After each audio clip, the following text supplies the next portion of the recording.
Okay, welcome to the Psychedelic Support monthly speaker series. I'm Dr. Allison Fiducia, and today we are hosting a very important conversation with policy expert Ismail Ali.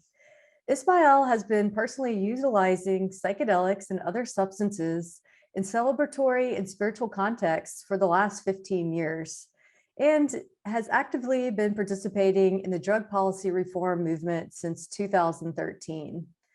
Ismail is the Director of Policy and Advocacy at the Multidisciplinary Association for Psychedelic Studies, otherwise known as MAPS, and advises numerous organizations in drug policy reform and the ecosystem of psychedelic therapy spaces.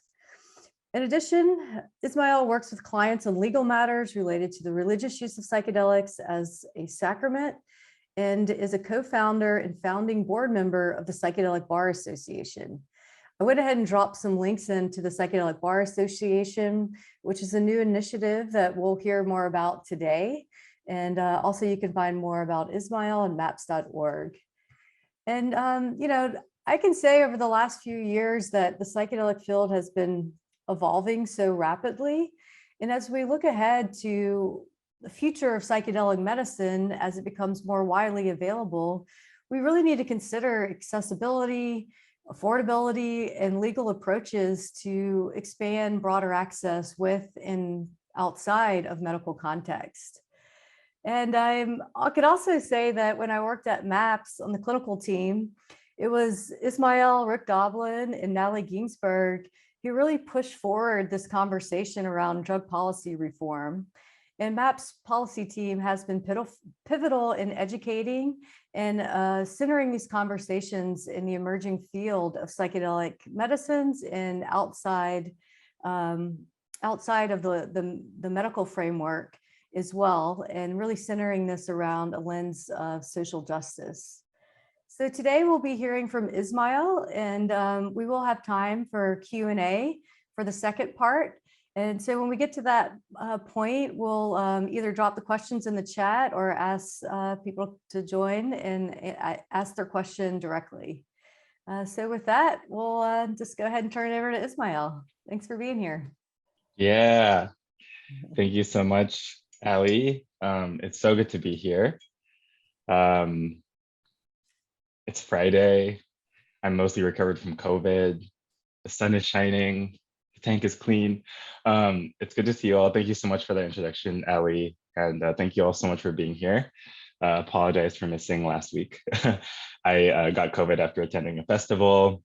Have been recovering from that. Feel a lot better. Have like 6 or 7 different tinctures in my water right now, so you might see me grimace when I take a sip. But I'm just feeling grateful for my health and for my lungs and air. Really nothing like a lung virus to make you grateful for the ability to breathe. While also kind of hurting at the felt awareness of what pollution and pesticides and neglect have done to the Central Valley, which is where I grew up and the airway I breathe, although I'm calling into you all from Berkeley, California today. So before jumping in and kind of sharing a bit about what we'll be up to, I wanted to just take a moment to take a breath, and I would invite you all, if you're so inclined, to maybe close your eyes and won't have a long meditation. Just take a moment to take a breath and settle into the place that you are. One of the things I really appreciate about Zoom, having sought optimism through this whole process over the last few years, is that when people do land acknowledgements or prayers to kind of acknowledge the space that they're at, I appreciate that we're not all in one place. And yeah, I just appreciate the capacity for us to just like kind of take a moment with the land that we're currently on. And maybe if you know the original people of the land or the people who steward it now, take a moment to appreciate and acknowledge them, something we can do in a distributed way instead of all at once, which I love. So sending prayers to the places that we are and the people that we are today. I feel really grateful to be in this conversation because very proudly, the first kind of journal article I published was actually with Ali and some of the team here, as well as some other amazing colleagues. It was published last year, but we had been working on it for like 3 or 4 years. It was a long run. And that article was about a few different things, but one of the core topics was about developing some shared language about the words used in clinical and harm reduction oriented practice. And here we are today, still trying to understand what words mean, albeit from a policy perspective. So, I appreciate you being here and bearing with me as I kind of share some ongoing reflections about what we might look forward to as we transition away from the war on drugs. I'll probably speak for about 25 or 30 minutes. We'll try to not speak too quickly, even though there's a lot to cover and a lot of fun topics to get into.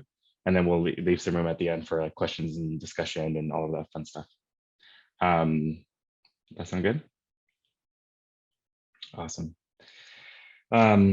So I'll just share really briefly that providing some additional context. Yeah, like Ali, shared a bio and about who I am and what I do, and I have the incredible privilege of kind of participating in the drug policy reform movement, particularly as it relates to psychedelics over the course of almost 10 years, and play a few different roles in different places. Of course, primarily my policy director role at MAPS, but have engaged with a number of organizations over the years, and have seen a lot of different kind of shades of what's going on, whether it's on the direct service clinical side to what's happening at the state or federal level, even what's happening at the international level, the environment with drug policy reform at the UN.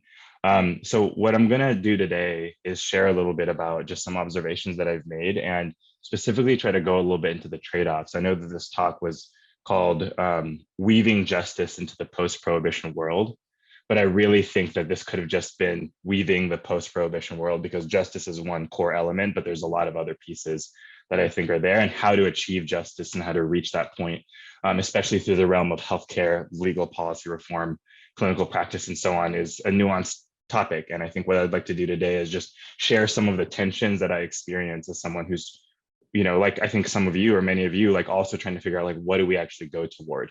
And I just want to name some of those tensions, because I feel like what we're looking at is, as kind of is implied by the title, a series of trade-offs.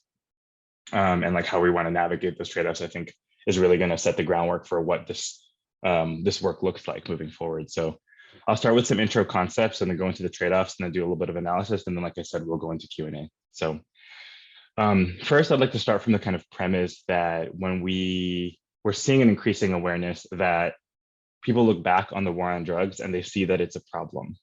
They see the way that the global drug control scheme has evolved over time, from the kind of criminalization and demonization of plant medicine practices in the early colonial era to the kind of expansion of the global drug control scheme, first through opium in the late 1800s here in the United States and globally, then with cannabis, then with the war on drugs as we currently know it, the Controlled Substances Act in 1970. There's a whole history to go into there that I won't touch on right now because there's just so much other stuff I want to cover.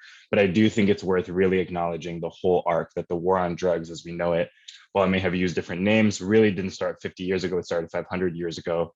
And the kind of like demonization and process of creating a scheme in which certain behaviors were tolerated and permitted and others were demonized, criminalized, and even genocided, culturally destroyed, is a huge kind of on-ramp to this conversation that is worth really getting into. And I'm happy to share the resources I've talked a lot about in other places. So it is increasingly bipartisan today, and I would say multi-partisan even, to favor drug policy reform because people see the way that it's failed. But when we look forward, we see lots of possible paths: decriminalization, legalization, regulation, integration, spiritual use, medical use, community use, coercive use, healthcare, religion, like you name it. Lots of heavy words with a lot of baggage and not enough definitions, or at least not enough definitions that I think we can agree on. And especially for large concepts like legalization, for example, they actually cover lots of ideas and that can be implemented in a lot of different ways. So when thinking ahead about like what we'd like to see, I think that getting clear on some of the definitions is helpful. We're not going to get clear definitions out of this talk necessarily, but I do think that having a little bit of a shared understanding can make it easier, at least to like have the conversation. So this like expansion cuts both ways. The movement has hit a developmental stage in which we don't all agree. And I actually think that that's a good thing in general, insofar as it makes room for challenges and improvements through critique and reflection, and also results in the refinement that kind of comes with sunlight and visibility, something that's hard to do in the underground. A lot of amazing work has happened and will continue to happen in the underground, even after potential legalization.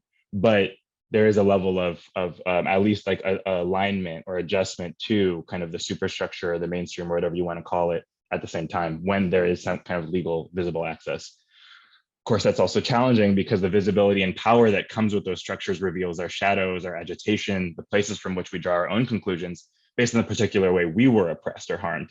Instead of opening to the sometimes cruel reality that harm happens, psychedelics will not fix that, and that we have to look a little bit deeper to find solutions that hold us throughout this next phase of our collective growth. So insofar as people kind of connect, oh, the creation of legal access to psychedelics, this like much larger story of spiritual growth or human evolution or whatever, like I'm not saying that that connection doesn't exist, but it doesn't inherently exist. It doesn't exist just because of the nature of the substances. I think that a lot of these substances are more morally neutral than we want them to be, and that they actually are dependent on context and their use is dependent on context, which to me brings us to the question, what's the context? What's the environment in which people are utilizing psychedelics? So we're seeing a buffet of policy approaches gain favor and momentum, from deprioritization of enforcement in cities across the country, and adult use systems emerging like in Oregon, and even kind of research focused bills like what we see in Texas, what was passed at the end of last year. We'll see similar efforts, though different based on the political environment, expand across the country. We're seeing decrim bills being discussed in California and Massachusetts. We're seeing versions of what kind of occurred in Oregon kind of pop up in Washington and Colorado. There's a whole smorgasbord, really a whole buffet of options that are kind of showing up in this states as labs approach that are kind of happening in the post, I would say, November 2020 phase, which is to say after measures 109 and 110 passed in Oregon, creating a regulated access to psilocybin, and then also decriminalizing the personal use of all drugs respectively. And now we're in this era where people have seen that it's possible. We're going to have to iterate. We're not going to get it perfectly, but we see things happening. So of course, that's happening concurrently to medical use, which we'll go into a lot more. And then kind of the expansion of protections for spiritual and sacramental practices, which are already also simultaneously occurring. And each of these different approaches has different benefits and limitations. But I'm going to proceed without a zero-sum scarcity-based approach, which is to say, like, I don't think that only one of these approaches is the right one or is the best one. Not only that, I actually think that a coexistence and a harmonization between these approaches is actually the ideal policy outcome that we're hoping for, which is, by the way, actually multiple policy outcomes that are harmonized over time, which will take a lot of coordination effort. So even if you like just decriminalization, briefly defined here as a reduction or elimination of criminal penalties, legalization, which people sometimes call like regulated use or adult use, although legalization is much broader than that, but I kind of use it to define, to mean some sort of regulated use that ideally ensures safe supply, so like quality control of the product itself, and potentially also ideally access to core ecosystem elements like access to education, harm reduction, crisis response, and in many cases, legalization also includes some sort of licensing scheme. Then there's kind of the medical use box, which sort of falls under legalization because they're both under like fully legal frameworks, which is to say legal. But usually when people say medical use, they're talking about federal access specifically through therapeutic frameworks with the usual quality control, supervision, licensing, and usually looked at like through some sort of FDA or federally regulated system, which in the case of psychedelic assisted therapy will be, as I'm sure you all know, this kind of like hybrid of psychedelic drug that's regulated by the FDA, as well as a therapeutic practice as an adjunct to it that's going to be partially, I think, overseen by FDA, but also overwhelmingly overseen by state level boards who are already kind of in charge of determining those frameworks at the state level.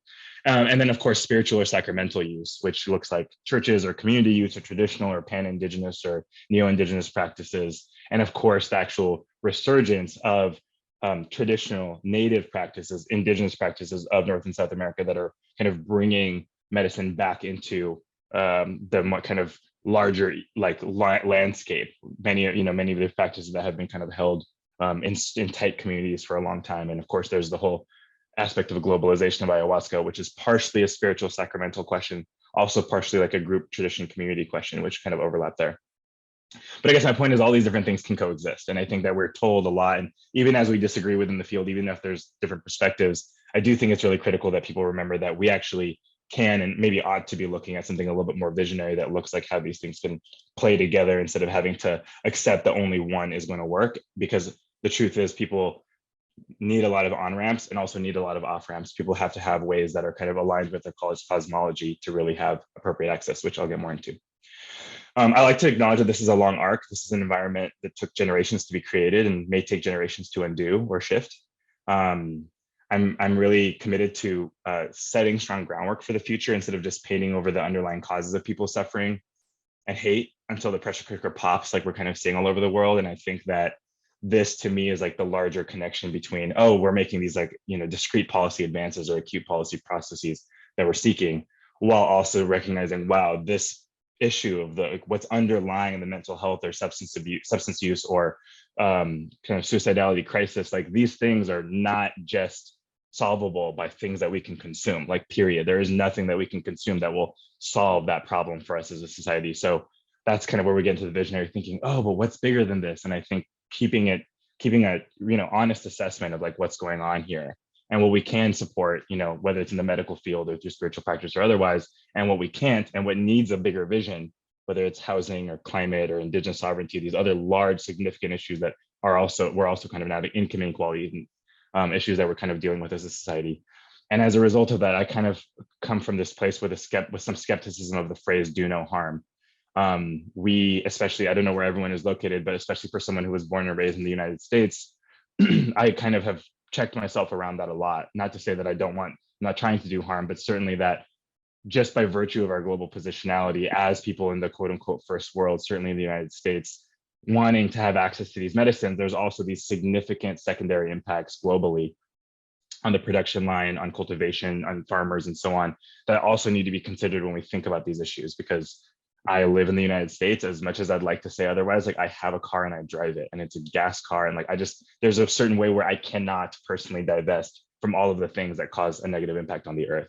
So trying to like be a little bit more realistic about that. Just so we can like look at the shadow head on and better orient our ethical compass, instead of like being in kind of what I see as a fantasy world where, oh, there's a version of policy or there's a version of reform that's perfect, that will not harm anyone. And I think it's good to kind of check that early on. So with all those kind of big concepts, I think that what that leads me to is that we as a movement will necessarily have to iterate and seek to learn and make amends when we fail. Not if we fail, but when we fail, to prevent the inevitable harm that comes with trying to stumble out of this paradigm that's made all of us sick. And I think that that's part of that's kind of the first point I want to make as we enter this conversation about trade-offs, which is that like, if we can, and if there exists these like clean approaches that only have one upside and no downside, like I would love to see them. But having thought of it, I really feel like everything is a matter of like, what can we trade off and what are we willing to accept or tolerate? And what lines are we not willing to cross? So I'll share some concepts and then give some examples, although each topic could really be its own entire conversation. I just want to like touch on it. And then from that, I'll get into a little bit of analysis and we'll go into Q&A. So first off, there's three big trade-offs that I want to name. And I actually am very curious about folks' perspective on the language that I use, because I'm still iterating on this myself. I'm trying to understand like what is the best way to frame these concepts. And I think that you may be familiar with some of the way that I describe them, but I think that the language I don't have like personally right. So I appreciate you all bearing with me as I sort through this and try to understand this myself as we kind of are in constant dialogue. So the first is the tension between the urgency of need and quality of care. I've talked about that a bit in the past, and I'll go a little bit more into that today. So urgency of need and quality of care. The other is this question of cost of treatment and sustainability for providers. I think that that's an interesting trade-off that's worth engaging with. And then the last one is access to care as distinguished from cost of care, although they're related, and incentives for uptake. So that's urgency of need and quality of care, cost of treatment and sustainability, and then access to care and incentives for uptake. Of course, there's lots of other trade-offs, but I just want to touch on these three because I feel like they kind of cover a lot of the issues that I feel like I'm seeing right now. So first, with the one that I think is certainly not the easiest, but in some ways the one that I feel like I have my head around the most, which is the tension between the urgency of need and quality of care, which is to say, one, we all know what's happening. There's extreme amounts of suffering, oppression, pain in the form of substance use disorders, suicidality, depression, fixations, pathologies, isolations, crisis, you name it. Clearly, we need something to shift our direction, and we will collapse. The only question for me is like, what's going to collapse first, the ecosystem or our human coherence? I really like, sometimes I have those days where I'm like, wow, like things are really rough out here. It's really hard to tell which direction we're going to go. Well, no, and really, I should say, like many of us, I'm sure maybe all of you potentially have someone in your lives that's like at that point where the urgency of need of care is so acute. Like you can really tell, like I have friends that I grew up with where I'm like, wow, I'm so glad you're still alive. And I really don't know how you made it this far. And I'm so glad that you're there, like that's a very real thing. And I think so many of us are now touched by the mental health crisis. I don't need to say this in this group, we all know this, but I bring that up to say that phenomenon leads to this sense that there's this urgency because we want to care for the people that we love and we want to do it fast. That's real. On the other hand, rushing and urgency absolutely contribute to the risk that others talk about, I think importantly, about undertraining, overconfidence, ego aggrandizement, clumsy behaviors. And I think that also rushing creates cover and excuses for unintentionally, or worse, of course, actively malicious actors that compound instead of mend harm. Issues that inevitably create more work and cleanup, not to mention, of course, perpetuate cycles of violence. So I think this is a really important thing where we want people to have access to care, absolutely. And lots of the well-capitalized companies are really banking on that line to get people to support them, right? Like we really need to get things done faster. That's real. And on the other hand, like what happens when we rush, or what do we lose when we rush? And I say that as someone who's worked toward drug policy most of my entire adult life, and is like, holy wow, we need to get out of the system as fast as we can. I really struggle with this. And I constantly am up against this thing, which is like, how fast can we move? And what do we lose by moving too fast? And like, what is the way that we balance those things? So the second is the issue of cost of treatment and sustainability. So I feel like a lot of people talk about access. It's something that, we've talked, Ali and I have talked about, I've talked about with other people who are in this group. But I think when looking at how to do it, there's a lot of different perspectives and a lot of complications. So I'll just touch on a few things that I think come up on the cost side specifically. So first, the economics of medicine itself are quite complex. It's too much to go into this conversation, but different substances have different economics. Like all of these substances already have a trade. So let's start with that. Everything already has a trade that exists. It's already being manufactured. They're already being cultivated. It's already being traded across the world. So there's lots of considerations for where the medicine comes from, where the medicines come from, the different substances. The supply side considerations, there's the question about geography or distance traveled. Where does it come from? Where does it go? The legal or practical risks of transport, questions of ownership, appropriation, these questions that like for us in the Western world, we talk about as like IP, but I think when we're aligning it and in conversation with indigenous practitioners, there's a question of like, well, what is like, how do we even think about ownership in the first place for some of these practices? Can we even think about it in that way? So there's those trades around like, how do we think about where does this thing come from? Where does this thing come from? It has to consider a number of factors that affect people at every stage, from the farmers to the industrial workers, from the final consumer to the petro economy. Those are all kind of factors here. And any conversation about legalization, whether it's about safe supply, whether it's about decrim, whatever, I think must consider a supply side element, because otherwise we're just legalizing things in a vacuum. And the US is already a consumer country. That's already what we do. We consume what other people produce. And I think that exacerbating that could be a problem if we're not really mindful about it. However, we're not comparing from zero, we're comparing to how things are now, because as I said, there is already an industry despite global attempts to quash it. So practically speaking, most of the costs, and I think that maybe you've even had touched on this before, Ali, but most of the costs associated with psychedelic care will likely be in the number of hours, not in the substance itself. And this is a very, very key point. That means that when people talk about lowering costs of access to care, it's not the same as convincing a pharmaceutical company to charge less for insulin or for some other essential medicine. It's not just the change of the cost of the drug. That is a factor. But because of the way that psychedelic therapy and healthcare in particular is being rolled out, it's also the question of how to pay for time for people to hold space, to guide, offer therapy, whatever it is that they're doing, whatever you want to call it. So I do think, in my personal opinion, is that we should try to progress toward an environment in which universal healthcare includes free elective psychedelic therapy for people seeking to improve their lives, of course, in a careful container, which brings us to this question of like, how do we get the money to do that? Because if it doesn't come from the person, then it has to come from somewhere, because we don't want practitioners to have to work for free. And that's another core element of like, again, we're not just talking about reducing the cost of a thing that we're producing at mass scale. It's actually about time for people that are holding space. So even if we have a desire, even as we build out a desire for group work or guided work, there's a question of like, do we want practitioners to make a living doing so? And I think particularly in this group, the answer is obviously yes. I feel like the answer in general is of course yes. But one of the interesting things that I've been looking at recently that was brought up to me some time ago was, if working with psychedelics necessarily means that a practitioner needs to work with fewer patients just due to the sheer volume of additional time it takes to work with a person who's working with psychedelics, how do they survive while expending the extra energy needed for that careful work? Who contributes to their survival if not their patients? I'd like to approximate, would love to see us move toward a paradigm in which the healers of our community are legitimately taken care of by society without having to compromise their cultural, ethical, or economic boundaries to offer quality care. But right now, people have to survive, and it's hard out there. So this is another tension that I struggle with, which is like, how do we make sure that there's actually, and my answer is like, well, we got to get the money from the government or something, like there's ways to do it, but I think that is a question that's worth engaging with. And then the last trade-off I want to touch on is access to care, which is related but different, and then incentives for uptake. So I feel like I have to touch on this one because our ecosystem, whether we like it or not, is about to, maybe has already birthed an industry. I think has already is really the right framing. And a lot of people have questions about and concerns, legitimately so, about the existence of in contact with the market.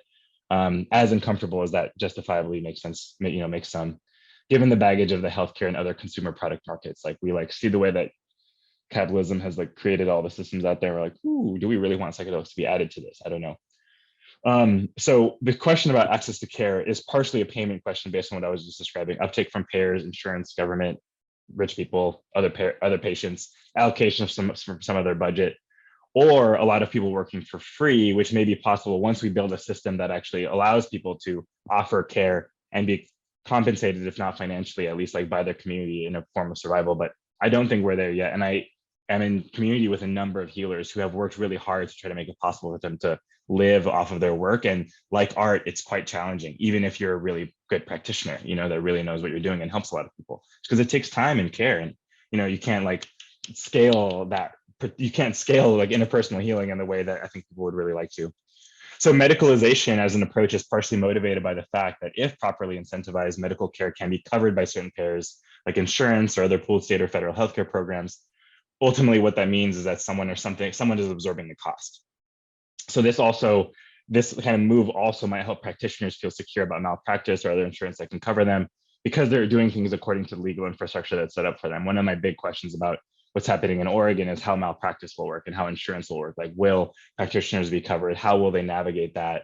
How will the state, if at all, take on or reduce or shift the burdens or exposure on that question, which is a weird thing to be applying to this incredibly sacred, powerful work. And also it's this is what happens when we engage with the superstructure. This is part of what it comes with, which not everyone is going to accept, and I think that's okay too. So I understand the fear that comes with the complexities of professionalization and commercialization. I had a lot of fear about it for a long time. This is going to be a little bit corny maybe, but I fundamentally believe that human interrelatedness and community can and will fill the gaps that the market can't. No matter how many entrepreneurs wish that it could, I think that we will see a distributed ecosystem that kind of offers care at different levels of the spectrum. And again, while there is a fear of zero sum, there's every reason that a large psychedelic company might say, well, we actually don't want to work toward decriminalization because that actually hurts our bottom line. I can see that happening, and I'm kind of reluctantly predicting that might be a thing that happens, if it hasn't been happening already. But if we preserve home grow, if we preserve decrim, if we preserve these other really core elements, then we maybe there's a counterbalance to this runaway corporatization that I think a lot of people are very legitimately concerned about. So ultimately, I see access to care not just about paying for medical use or even just access to community circles, although that's a huge part of it, or farmers markets or personal cultivation.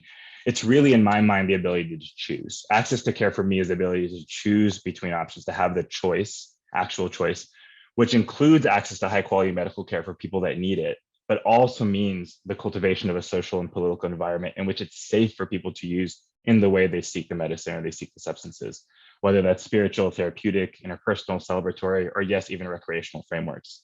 Now, I want to caveat that with what I said earlier, which is that should come with really robust education, harm reduction, crisis response, other kinds of services. So we're not letting people fall through the gaps, even if we allow them to be more free, and less fearful of criminalization in their process. And just as a reminder, a little bit of a buzzkill maybe, but in that excitement of thinking about the future, we do have to temper this commitment to freedom and this desire to choose, this thing that I'm seeking and working toward, which is how do we create choice for people, with the kind of natural entitlement that comes with demanding these things from our social global position.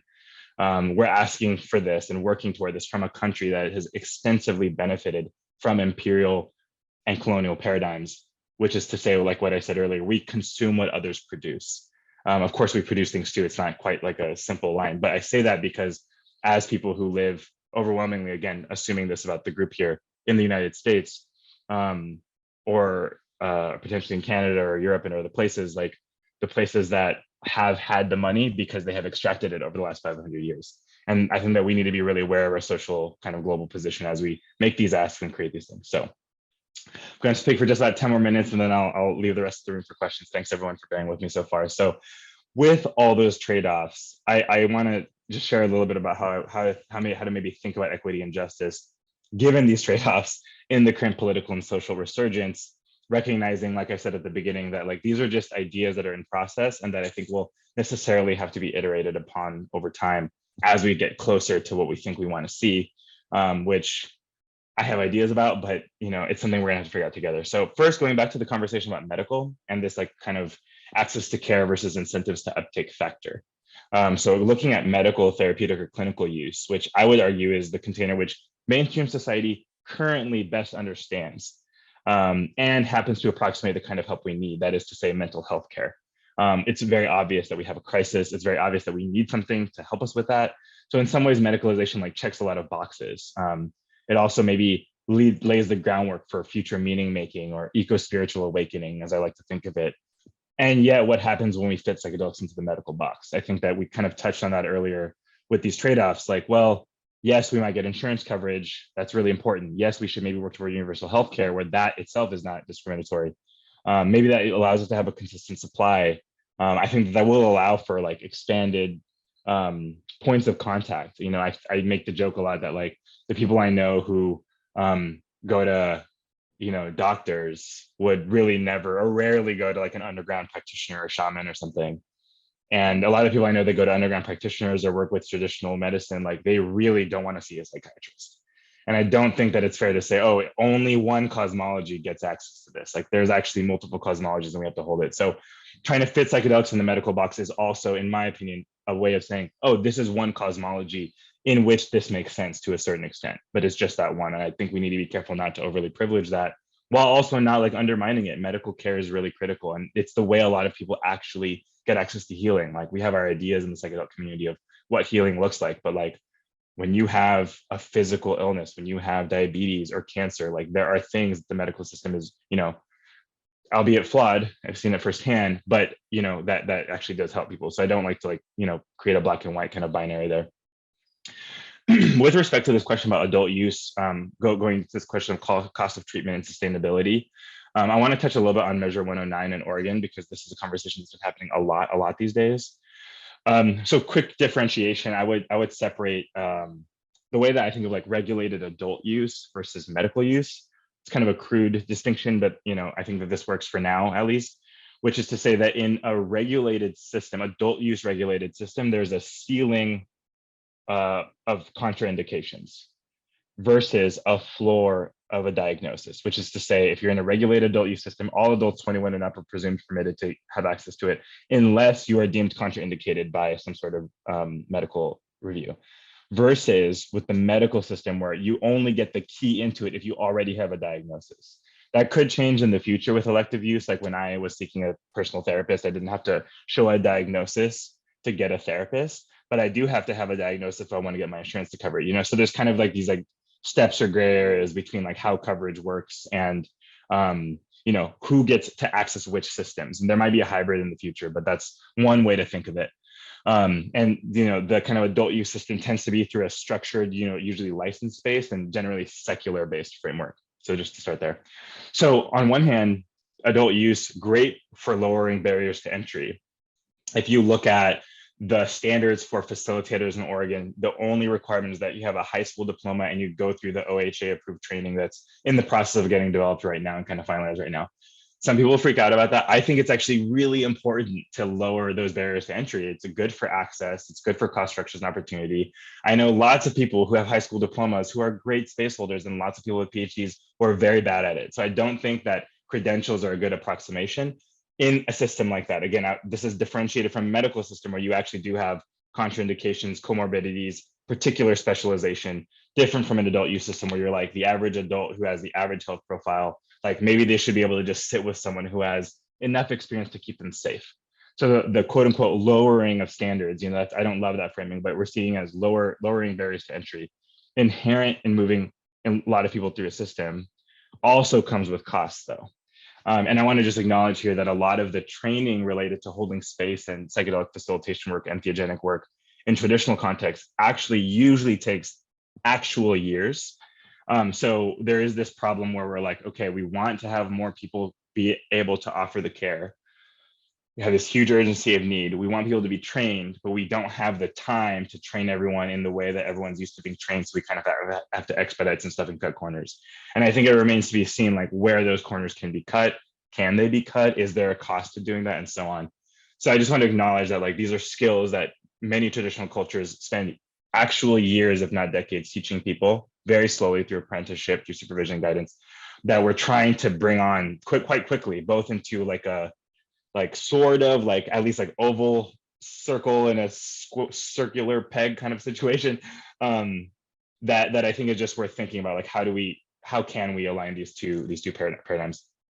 I also want to acknowledge that one of the core elements of having training, in addition to actually like space holding care, is also this whole conversation about like ethics and understanding the power dynamics in a relationship when that exists inherently in a relationship that involves kind of a healing and healed dynamic. And that I would say is different from peer support, which is a little bit more of like a kind of equal footing kind of thing. So that's another element of like these regulated systems that actually include guiding or services included, where it's like, oh, we're actually setting up a bit of a power dynamic here. How do we acknowledge that there's a power dynamic? Consider the ethics of that. How do we reduce or eliminate? I mean, I would say reduce, abuse and harm, like in those power dynamics and the way that those work. So I also want to touch on this topic of peer support, because that is a thing. How much training do we really need? Like, I mean, maybe some of you in the audience, like, maybe when you were 20, you were like the person in your group of friends that like people asked when they wanted to know how to do mushrooms. You're like, well, I was like 20 years old giving people advice and they were fine. There's this reality that people are doing psychedelics with each other, and that's just the situation. And at some level, people really just need someone to keep them safe and hold space. They don't need always like all the guidance, that we think we see. And I think those practices I see as more of an art than a science, and on some level are fundamental to the experience of sharing humanity with one another, and can be encouraged. How much they can be trained, I think, is actually an open question. Like trained as in like, how do you actually teach witness, the ability to just be in space with someone else, which is so core to the actual art of holding space in a psychedelic environment. So when I'm I know that I'm throwing out a lot of things there, but I'm trying to paint this kind of spectrum. Like there's a lot of different kinds of caregiving. There's a lot of different kinds of receiving. There's a lot of different kinds of paradigms. And all of these things are true and exist in tension. And similarly, this element of power dynamics, like abuse, are an ever-present topic. Regulation can and should, I think, play a role there. I do think that sunlight makes an impact, allowing someone to see what's happening with decrim. It's like when you decriminalize the drug use, suddenly the other inappropriate behaviors that might be associated with it, those can be looked at, because suddenly you have a victim that's not afraid of their own criminalization because of their behavior. And at the same time, power dynamics are somewhat fungible, not all of them, but some of them are, and can be mitigated or manipulated based on the social positionality of the guide or space holder or therapist relative to their client or participant or journeyer. And that is where I think regulation can have some impact. You create a regulated adult use system, it's going to come with services, it's going to come with a power dynamic similar to what you see in medicine, where you have a doctor or a practitioner and a patient. That's different from a peer-to-peer kind of environment where we're like, we're going to support each other, we're going to have the bare minimum so we're safe, and then we're going to make sure that there's a way for us to be kind of making sure that we're not hurting others, And then finally, is this last kind of core piece of the urgency of need and quality of care, going back to that with respect to decrim. In many ways, I see decriminalization as an answer to a lot of the above problems that I've been discussing. Decrim in its kind of full decriminalization, I think in its most optimistic frame, allows human behavior to most naturally operate, or at least to operate in the absence of legally enforced structures, which I think is a good thing, or will be a good thing over time. That might look like cultivation or farmers markets or gardens, collective harvesting, community use, family systems, like all of these beautiful things that we really want to see. And of course, the training and shared healing that expands based on the caring capacity of the relationships at the center of those communities. And I want to really highlight that point, that decriminalization permits naturally occurring relational elements to build and weave over time, which I think over time, over decades and maybe generations, will actually create the groundwork that we need for like a really safe environment for us to be growing and learning and expanding and so on. So removing the baggage of criminalization means that over time, over generations, people's behavior may start to align with the natural flow of the seasons, of the earth, and of course of the flow of community life. This will allow for pro-social behaviors to emerge, including breaking free from shame and conditioned behavior, not just around consumption, but also around judgment, oppression, manipulation, and so on. And I think these things can coexist. I just don't think that, there's only one proper piece. So finally, just to close this piece, I know that was like a lot of things all at once, but I'd like to acknowledge that social equity for psychedelics is different than social equity for cannabis. The latter is more about priority licensing, prison to industry pipeline, community reinvestment. Maybe eventually we'll see reparative actions like cash reparations for time and money extracted from poor criminalized communities to freedom to grow and cultivate their own medicine without state interference. I see all of that as like within the realm of like, how do we do repair? I do think it needs to be beyond economic opportunity. And I've said this a few times, but I think that social equity in the psychedelic space needs to be beyond just giving the same products at lower prices. How can the transition into a post-prohibition world like really help provide creative solutions to these other big kind of factors? I was really proud to help envision and build out MAPS's health equity program. Last year, we gave out almost $1 million to over 200 facilitators of color, which is mostly based in our perspective on the demographically appropriate training facilitators. That is, we can't control all use. That's not how drug sponsorship works. Facilitators will eventually have the skills and do it on their own. But at least on our side, on the MAP side, we can ensure that the people who trained are as competent as we can get them in the confines that exist and able to work with a broad group of cultures, not to mention come from a broad group of cultures. I think it'd be really interesting to see ways to grandmother in practitioners, not just based on credentials, but on their capacity to hold space and complexity as people heal in their community. I have a lot of trouble with this, and I'd be actually curious about people's thoughts, because I think one big limitation there is that, like, yes, there's credentials and boards for certain kinds of modalities and care. I think it's quite difficult to create accountability structures in the absence of that dreaded centralized oversight. So we do have to get creative about how to hold each other accountable, whether it's through community circles or peer supervision or other methods, to hold one another in this net of responsibility. But I struggle a lot with this because I think that like that to me is probably the biggest trade-off, which is like, who gets to see what you're doing? Because you can really only be held accountable, or at least hold yourself accountable or be held co-accountable through this like witnessing. And it's like, there's a reason why these healing systems don't trust these superstructures to witness them. One of my big concerns on the flip side of the Oregon conversation that I was talking about earlier is how is the data going to be used? Like, if we have legal state level programs that don't come with the same protection that medical data does, what happens with that information? Can the federal government just ask for it? Does it have immigration or custody consequences? These are like real questions that we need to be asking about how these programs are allowed, even as we get excited about increased access and so on. With that, I'll close. As Ali said, I want to give a shout out to the Psychedelic Bar Association. You can look us up at thepsychedelicbar.org. We'll be having a symposium in September. If you reach out to us, they're with us. We're working on the back-end tech support, but basically have started to build out a network of attorneys who are interested in, spending time reviewing both, of course, the substantive areas of law, but also kind of their patterns in practice and the way that they've approached this and the role of the legal kind of conversation with respect to the emerging ecosystem and industry. And of course, I want to give a shout out to MAPS, where I've worked at for the last 6 years, excuse me, doing other things for 16 years. And just give a shout out that if you haven't already seen it, we're going to be throwing a massive conference in Denver in June of next year. So about a year from now. So if you haven't already look up MAPS Psychedelic Science 2023. There'll be lots of conversations about this and a lot more. So with that, I talked for 45 minutes instead of 25, but thank you so much for being here and listening. I'm so glad that got to keep you all. And I know we have about 15, 20 minutes, and I wonder if we could go to questions. Yeah, wow. Thank you so much for elegantly articulating such a broad and complex framework that we're now engaging with in the psychedelic field. It's really amazing just in the last few years, like how much has really started to move in the religious freedoms, the state initiatives, and the medicalization. So we're going to be really excited to take some questions now. If you feel comfortable and want to raise your hand, I'll call on somebody and you could just jump on the Zoom. It is being recorded. Otherwise, you can put your question in the chat and I'll ask.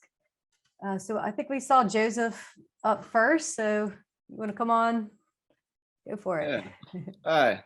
Hey, Izzy. Good to Yeah, see you. yeah, good to see you too. Yeah, my question was, do you think at any point, maybe the distant future, would insurance ever pay for practices that say involve cosmologies that lie outside of our current paradigm? You know, if somebody's practicing soul retrieval or something, is that something that insurance would ever cover? And if you can imagine that, what do you think? What would the process look like to get there for us? This is a great question, because one thing I didn't touch on that your question is allowing me to name is like, we kind of live in this paradigm, especially in the United States, where like medical use is medical use. You can make claims about medicine. You can't talk about spirituality. And if you're in the spiritual realm, you better not be making claims about medical use, because like you can talk about all the other stuff. But I love this question. Thanks for asking it. So the way I'm pretty early, because I admit like I'm definitely not an expert on insurance, and like this whole conversation about payer uptake is something that I'm learning about myself. However, the way that I've heard it most plausibly described is, so I might get some of this language wrong, so if someone knows better, then please feel free to throw it in the chat or correct me. But so there's a certain like breadth of activities or treatments that are covered by insurance pretty like directly, as in like they have their own payer code. You say like, oh, this is the amount of hours or this is the amount of care, and like it's already kind of included in the plan. And then a lot of insurance companies increasingly are creating these kind of like programs where they're allocating funds to essentially like a much broader list of behaviors or activities that are essentially like chosen by the person who's receiving the insurance. So like I think I've seen it where like, oh, you might get like, you know, maybe you can put $700 or $1,000 or $2,000 pre-tax into a fund, and then that fund can be used for like a bunch of different stuff, like get a new pair of glasses or like yoga classes or like acupuncture. So I do feel like that middle ground, I'm sure there's a term for this that I'm totally missing, but I think that middle ground is, for example, like where I think it's plausible that in Oregon, which is a state legal program, as you know, which wouldn't, because it doesn't involve an FDA approved drug, it's unlikely to get like direct insurance coverage from national insurers, could be a system where like, I don't know if any of your insurance policies, if anyone here, like could you go on a yoga retreat with your with money that you take out into your program? You know, like that I think is actually doesn't seem so crazy to me. Partially because it's like, you know, you still have to have what, like probably a basic review of like what the thing does and why it's beneficial. And that might be a thing that the industry has to do. But like, I wonder, like, for example, like I think that my program, like I can spend some of my like pre-tax allocated money toward like acupuncture. And I'm like, did like the acupuncture industry like lobby my insurance cover to do that? I don't think so. I think that there were other things that happened to get to that point. So I think that's kind of like where I see it. And then the other big question I have that I'll just transparently share here, because it's something that I've been wondering about a lot, is like, so I know that banking is regulated at the federal level, which means that there's like massive banking issues for cannabis companies, right? Because they're plant touching. It's like, because the drug is still federally illegal, like, but even if there's, you know, state legal programs, we're going to see something a lot like that with psychedelics, right? Where it's going to be like state legal programs like in Oregon that have to deal with this banking issue. Like that's something that hasn't been talked about too much in Oregon, but will almost certainly come up. And I wonder the same thing about insurance. So like, one thing that I've been like looking into is like, can a state run insurance program that exists purely within the state, like, is that regulated at the federal level? Could a state run insurance program offer insurance for a state legal program? I don't know the answer to that, but it's something I've been wondering about, because like, and yeah, and then I'll say one more quick thing about that, and we can go to the next question, which is, I also, and I think actually, Joseph, you and I have talked about this specifically before, but I actually have been, I'm quite cautious about what language I use when describing state level programs. Like, I don't really like, I think it's, let me put it another way, I think it's risky to characterize like state level adult use programs as therapeutic programs. Or as medical programs, even though of course there's like the misnomer of medical marijuana, which it's not a misnomer in the sense that medical marijuana is absolutely a real thing, but like the medical system that existed at the state level with cannabis was not the same as like the FDA approved federal medical system. So like there's kind of a language thing there. And I think on that note, even if we campaign and you know, bills are passed at state level saying, oh, this is like a therapeutic use thing, ultimately, I think what state use is going to be best suited for, or state programs are going to be best suited for, is regulated adult use. And my question would be, okay, then is the definition problem something that would affect this question about insurance coverage? Like, could you make the argument to a payer that, oh, like because we're saving you money in the future X number of years of SSRIs, like you should cover this? Like that I think is going to be harder to do in the kind of like fluffy, like, is this medicine or not space. But it's a great question because like spiritual work and like personal work is like deeply pro social and pro health. But I think that like until there's a way to like track it and show the companies how much money they're saving, it could be hard to make the case. Yeah, thanks for that question. Yeah, thank you. Sky, do you have a question? Yes, thank you. I'm so fascinated by this topic, and as a very white person, it's important for me to understand the nuances and the reciprocity and the reparations side of things. I work with cannabis, which is legal, and I, as a white woman, am like making my living off of facilitating psychedelic experiences with cannabis, where people are in prison for it. So within that context, like, what do you see as the future of reparations? We kind of talked about it too, but with psilocybin, with all the different things as they decrim, looking at the prison system, and then also the reparations side of things, and also there's a piece in here too around like the reciprocity with indigenous cultures, and how we make sure that we stay in right relationship as we step into medicalizing or popularizing in the Western culture these deeply indigenous practices. Yeah, thank you so much for that question and for your work. I'm grateful to meet people like you who are kind of working on like thinking about like how to bring these like modalities into these different elements. So thank you for sharing and for asking. So this, I kind of intentionally, I'm going to give you an answer. I'm going to give you an answer is the wrong way to put it. I'm going to share a little bit of what I understand to be the answer to that question, but I'll say that question really is its own like long conversation. And I'll see if I can share some resources maybe with Ali to put them out. And it's like, there's a lot of ways to look at an answer. So I'll share a bit of my thoughts about it, but I just want to say that like I'm intensely not the arbiter of how to actually do this exactly right. But I've seen some, and here's some kind of factors. So one, just as a schema, just as like a way to kind of frame some stuff. You have different medicines, and let's focus right now primarily on kind of plant-based plant medicines and like ones that have cultural traditions that have been preserved over time. So I'll focus on that for now, although there's an angle to this with kind of synthetic psychedelics also, which we can get into. So you've got like I would say single substances that are like highly have like environmental aspects or ecological aspects that also have like very specifically tied traditional aspects. So the best example of that I think is peyote, which only grows in a very certain area of the world, has been utilized by particular tribes that are often with unbroken traditions that are still there, that are still working on it, that have has evolved in some ways, but you can kind of count, we kind of know who are the people who work with peyote, who worked with peyote. It's a threatened species. There's like very clear ecological considerations there. You might see that as like the middle of the concentric circle. On the next level, I would put in substances like ayahuasca, or maybe even wachuma. But ayahuasca is a good example because it's a larger geographical area where it grows. And in fact, it's now growing in other places besides the Amazon. There are many more tribes that work with it. Dozens, if not hundreds of tribes over the last, hundreds, if not thousands of years have worked with ayahuasca across the Amazon.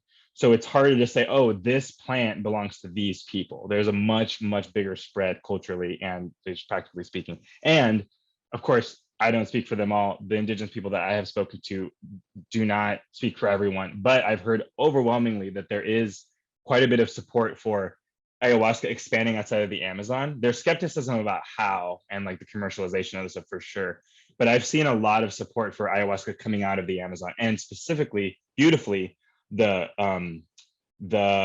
container that ayahuasca is utilized in expanding outside of the like you don't really see people just like drinking ayahuasca willy-nilly so much. Like it really has traveled with the ceremony, which is incredible, very rare, not really the case with most of the things. So that's the second level of concentric circle. And then I think the last level is something like mushrooms. 200 species across the world, probably used by indigenous and traditional practices on every continent, certainly in Europe, certainly in Asia, in addition to Central and South America and Africa. So I think like with each of these concentric circles, there's different responsibilities and there's different assumptions. Like, I don't think that it's really right to say like, oh, well, there's a connection to indigeneity with psilocybin, so we should just find the indigenous people in our community and give them the thing. Like, because like maybe they don't work with psilocybin, maybe they don't trust that, maybe it's not even part of their culture. So there's kind of like an over generalizing that I see happen also. And I think that if we're going to be talking about reciprocity for indigenous people, we should be being specific about what we're talking about. Now, with a major caveat to that it is true that all indigenous people and many marginalized people have been directly impacted by the effects of colonization and the war on drugs. So I think the reciprocity question is partially this question about like, who gets ownership? How do we navigate that question? In general, my understanding of like the kind of global IP intellectual property conversation is that IP in general doesn't do a great job of holding traditional knowledge and holding knowledge that's held in communities and groups. Like, it's like about the single inventor and the single owner. So the whole paradigm is very hard to square. And there are people who are much more educated than I am on how to think about indigenous sovereignty and IP specifically. But all that together, to me, brings me back to this very fundamental truth, which is reciprocity depends on your positionality. I don't think that a practitioner needs to, well, let me put this another way. I think that the responsibility that any given person has to do with their positionality. What are their resources? What leverage of power do they have? I'm constantly telling people who are like, you know, a lot of people have taken psychedelics for the first time in the last couple of years, bless their hearts. And so many of them are like, wow, I had this experience. I'm in this honeymoon. I got to like pivot my whole life into the industry and like do a thing. And I'm like, actually, you can probably have a lot more impact exactly where you already are, whether in real estate or finance or wherever the heck like field you're in, and actually like bring some of the values to where you are, because we don't need the most ethical psychedelic industry in the world if the only industry in the world that's ethical is psychedelics. We actually need that spread out everywhere. So when I think about, you know, how we apply these things, there's the question of reciprocity, and there's also like, to your question about reparations, how do we repair the harm that has existed? I like to zoom out a bit and see like, well, what is the harm of the war on drugs and global criminalization as a whole? Like, what is the, like, and to me, yes, some of that is like access to care. Like, I think it's really critical that, you know, we, MAPS specifically, we, the psychedelic ecosystem, we, the US government, all these different kind of groups should be spending time and energy ensuring that access to care is easy, available, affordable for people who have historically not had access. That's a huge part of it. And I also think about what are the ways in which community reinvestment, or the opposite, neglect and disinvestment, have impacted certain communities, and how do we do that? But I don't personally love to put that burden on individuals in the same way that I don't love to put the burden of climate on individuals. Yes, we all have a part. None of us are exempt because of where we live and our positionality, as you mentioned. And also, these are systemic things that I think is really more about building together and like pushing larger societal things toward it. And to me, the most simple answer is like, if you're looking for reciprocity in the world of drug policy reform, like, look at all the other things that aren't just access to psychedelics. Keep doing your work, you know, offering care, working with the people that you're working with, supporting your community, like that's one critical level. And then the rest is like, we don't have to say like, oh, I, you know, as a white person, or I as a person who's descendant from Europeans myself, among lots of others, like, have to take on all of that burden. I just have to be like, I'm responsible for this in my way, in like my small piece. And I don't know, that's not probably not the super in-depth answer, but it's a really big, complicated question, and it's worth really getting to. So just starting with that for now. Okay, thank you. We're at time here, so I really appreciate everybody that showed up and for this wonderful conversation. I think you've planted a lot of topics to be continued, and we don't have all the answers just yet, but just having these conversations is really important at this stage as everything is developing. So I appreciate your time, Ismail, and all your knowledge and wisdom shared today, and wish everybody a really happy weekend. So take care. Thank you all so much. And thank you, Ali, and everyone for the invitation. I was so appreciative of the time with you. I see that I didn't get to all the questions, but I'm sure we'll have more opportunities. So